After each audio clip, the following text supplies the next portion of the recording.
LCD screen load guys.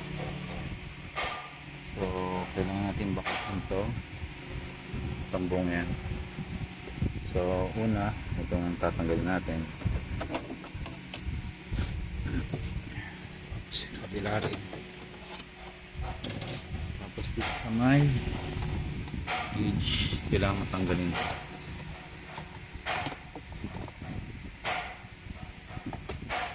Try natin matanggal yan.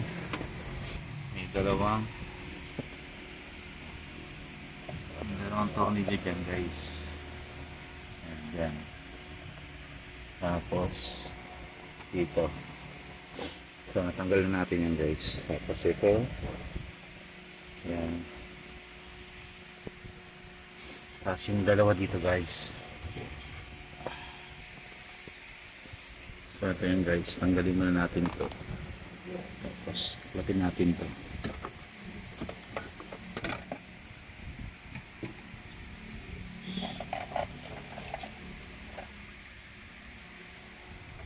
Yung dalawa dyan guys. Ito guys. Tapos ayan. Dalawa yan.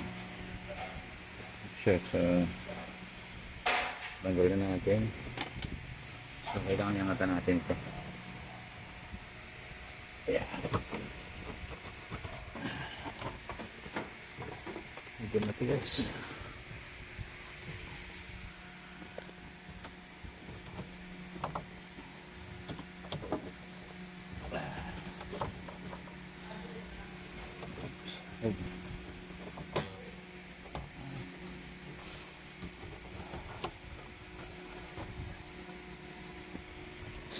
Sakit siya dito.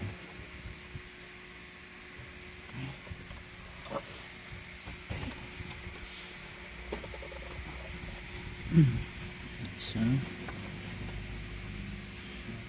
Dua.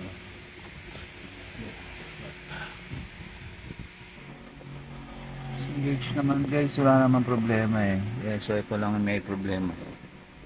Dun sa navigation and radio screen. So kita nyo naman guys, parang may tubig sa loob, pero ano yan guys, expired na kasi yung polarizer niya. So yan yung i-repair natin ngayon. So same lang siya ng Jaguar, ng radio screen. Halos parehas sila ng Land Rover. So tanggalin muna natin ito guys. Maluwagan na natin. After natin maluwagan yan, tanggalin natin mga socket. So ito guys, na next ko naman natin ito eh. Hindi na natin na ipakita. So every time na maggagawa tayo, so unang-una gagawin natin, scan natin para makita natin kung ano pang ibang problema.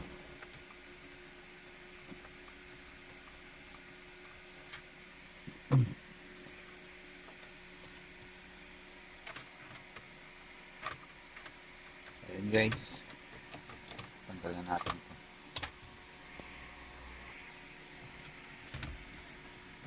So ayan, may tatanggalin tayong mga socket yan. Isa-isa na natin yan guys.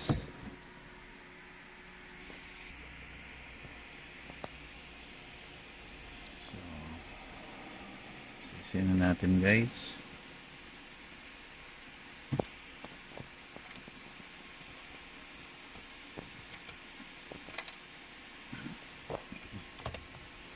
Kailangan maingat lang tayo kasi may pagbaklas ng nag-iisang kamay lang. So ayan guys, tanggalan natin. So doon na tayo sa mahiwagan natin mesa. Ay, balik ulit tayo sa pag-repair ng mga screen. So ito nga pala ayun guys. Same lang siya na yan, Jaguar and Land Rover. Isa lang sila.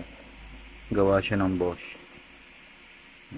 So tara, Ayan na tayo sa mahiwagang mesa natin.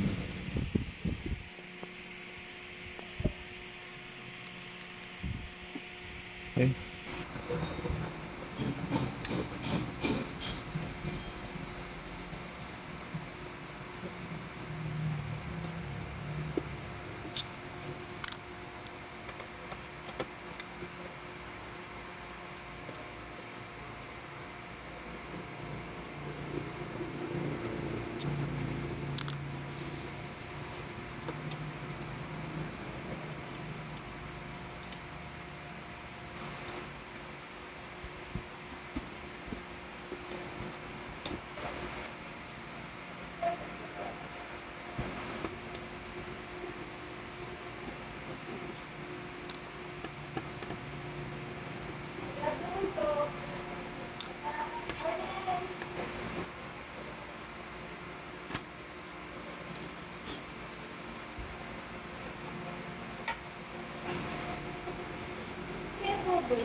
Ah, ay, alam parang umalis na ako. Pa? Umalis. Umalis? Ah, bakit? Saan ka pupunta? Sa DJ ata. Ah, sa DJ Aircon. Sundin na ata si Beth. Bakit? Nabasa niya na. Ah,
May polarizer ka ba?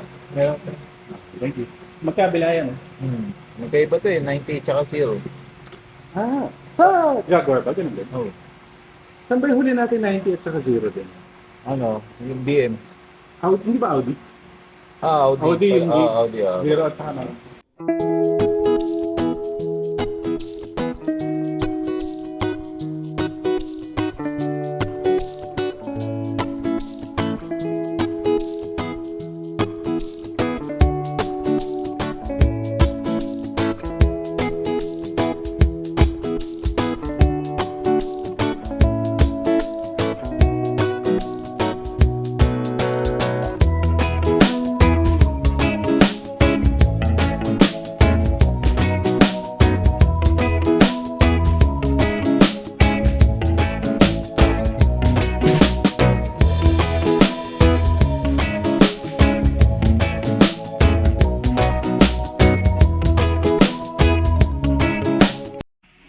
Okay guys, nandito na tayo. Natapos na natin tong screen ng Range Rover.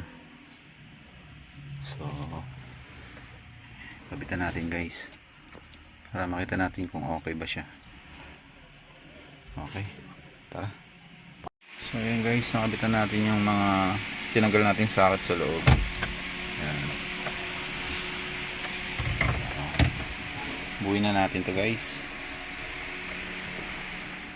Buuin na natin kung okay ba siya para matest na natin. So ayun lang naman mga binaklas natin eh, mga gilid.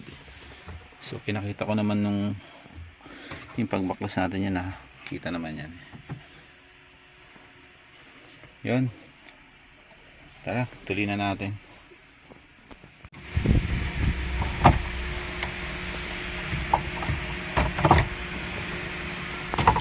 Medyo mahirap guys pagka one hand lang.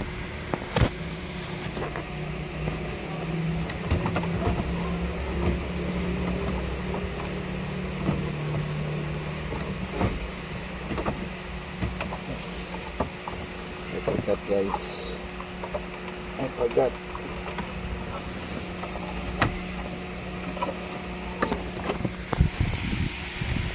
Pamilya pala dito guys. Kalimutan ko.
Okay guys,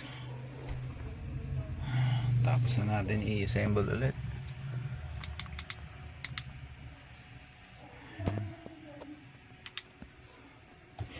So testing na natin to guys. Okay, testing natin kung gagana na. Start natin guys. Yun, kita nyo guys,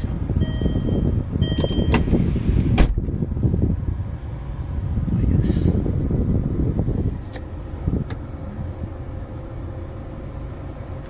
Tignan natin yung audio. Yun, magana yung ano guys, magana naman yung touchscreen nya. Medyo parang delay lang siya.